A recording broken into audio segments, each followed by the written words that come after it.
সম্পদ কেনার মাধ্যমে গোল্ডেন ভিসা পাওয়ার প্রক্রিয়া আরও সহজ করেছে সংযুক্ত আরব আমিরাত।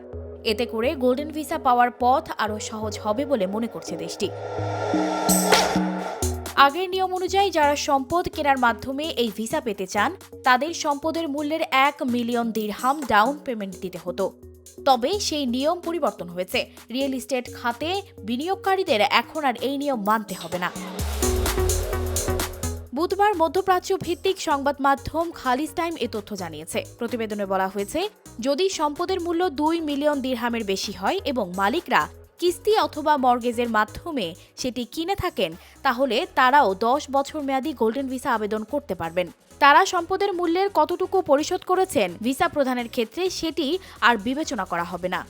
বাংলাদেশি অর্থে 2 মিলিয়ন বা 20 লাখ দিরহামের মূল্য প্রায় 6 কোটি টাকা। যারা কিস্তি বা মর্গেজের মাধ্যমে সম্পদ ক্রয় করবেন তারা শুধুমাত্র ডেভেলপারের সঙ্গে চুক্তির কাগজ, ব্যাংকের মর্গেজের কাগজ, পাসপোর্টের কপি এবং ছবি দিয়েই ভিসার আবেদন করতে পারবেন। যে ব্যক্তিরা আরব আমিরাতের গোল্ডেন ভিসা পাবেন তারা চাইলে তাদের স্বামী বা স্ত্রী, সন্তান, বাবা মাকে স্পন্সর করতে পারবেন। এর মাধ্যমে তার পরিবারের সদস্যরাও গোল্ডেন ভিসা পেতে পারেন। দেশটিতে বিভিন্ন ক্যাটাগরিতে গোল্ডেন ভিসা দেয়া হয়। এদিকে আরব আমিরাতের প্রাণকেন্দ্র দুবাই সহ অন্যান্য অঞ্চলগুলোতে গত কয়েক বছর ধরে সম্পদের পরিমাণ বহুলাংশে বৃদ্ধি পেয়েছে। বিশেষ করে 2023 সালে সেখানে উচ্চ মূল্যে ফ্ল্যাট ও প্লট বিক্রি হয়েছে।